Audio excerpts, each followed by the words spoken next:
Air filters are one of the most important things when it comes to maintaining your heating and air conditioning equipment. Not only is it good for your equipment, air filters are great for your indoor air quality or the health, all the dust, debris, and odors that you get inside your house. Now, not all air filters are the same, okay? Air filters have a lot of different ways that they're rated. They're rated by the size of the filter, so the thickness, the actual size, so a bigger filter is going to perform better than a smaller filter, and then also what's called MERV or FPR. Most people, when they go to the store, they've seen this, whether or not you're familiar with it. Any type of filter is going to have a rating on it. So this one here is a MERV 11, which is not a great filter when it comes to one of these 1 inches, and I'll explain why in a second. When it comes to this MERV rating, or this FPR, this is essentially the performance of the filter, how well it works. The lower the number, the worse the filter. The higher the number,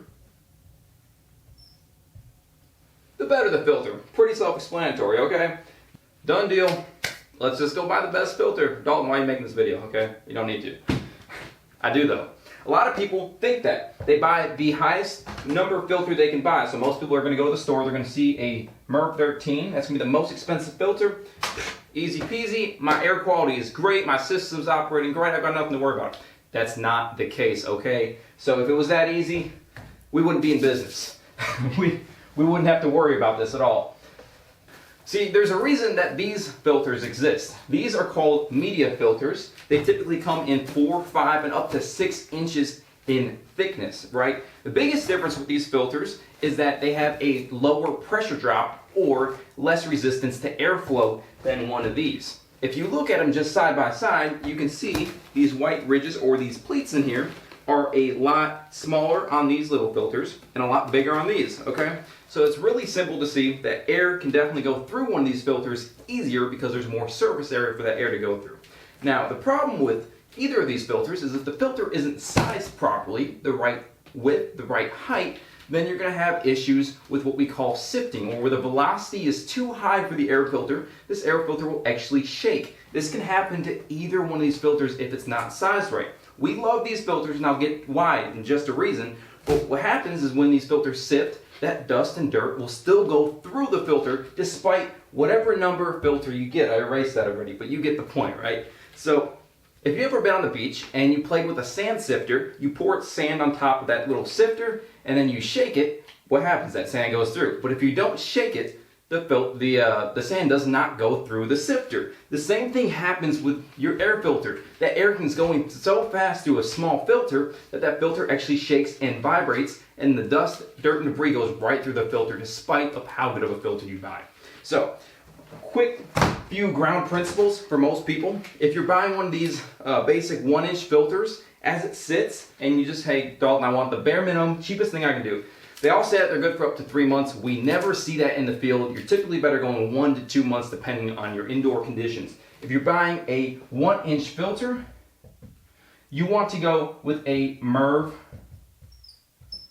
5 to 8 on most systems. And that is because most systems are not designed to go up to the 13, right? That's going to be bad for this system. It's going to reduce or choke the airflow of the system. Now, if you go with a 4-inch wide filter, you can go anywhere from a MERV 11 to 13 as it sits in most cases. However, with both filters, as I was talking about just a second ago, you have the problem of filter size. Alright, so I drew a little illustration here with my perfect art skills, and this is just to demonstrate why the size of the filter matters. Now, anyone who's versed, like air support, can let you know what size filter your system needs. Because if you're just using a small filter in a system that needs a big filter, no matter, again, what size, what thickness, and what quality filter you put in, it's not going to work the way it's supposed to. You're not getting your monies out, and you're still going to end up with a dirty system and dirty air. So what matters is the size of the filter. The bigger the filter, right, is going to have lower velocity. That air is going to be going through this filter, but slower. When it goes through slower, remember like we talked about earlier, that filter will not vibrate. It's going to just stay still, stay put. Everything's going to land on that filter instead of blowing through the filter. When the system has high velocity, it's probably your system. What happens is the air is going so fast through this filter that it's going right through it with the dirt and debris. It's shaking, it's vibrating that filter. So high velocity is bad. It's not good. Low velocity is good. It's what we want. So when we put a filter in, this is a 20 by 25, right? This is actually probably good for about 3 tons in most cases. Anything bigger than 3 tons usually requires 2 filters. And if you only have 1 filter and you have a big system, big house, it's probably not working how you think it's working. And even if we go to a smaller system, a lot of times they still have smaller filters. This is a 20 by 20 filter. This filter, especially with the actual thickness of the filter, is typically only good for about 2 tons. And when you start thinking about it and you start changing your filter out and you're wondering why you still have so much dust, dirt, and debris in your air and in your house, it's because these principles have not been addressed first. At Air Support, we take building science seriously, and we size them properly with the right size filter. So we can put in a filter that you don't have to change nearly as often. And if we can't fit one of these 4-inch wide filters in, we can actually put an electrostatic one in as well. But if we can't take care of the core issue, then we're not really giving you a good service. So we'll always at least let you know you're never gonna be on the downside by going to one of these filters. It's always gonna be better for the system to go with one of these 4-inch wide media filters. So no matter what, you just take these 2 filters. This filter here is always going to be better for the system than this filter will. And that's just because of that air pressure or the resistance to airflow that these filters don't have compared to what these ones do have. But if we want the best air cleaning and we want to keep the equipment really clean, keep the coils clean, keep the drain line clean, keep everything else after that filter clean, we need to make sure that filter is sized right.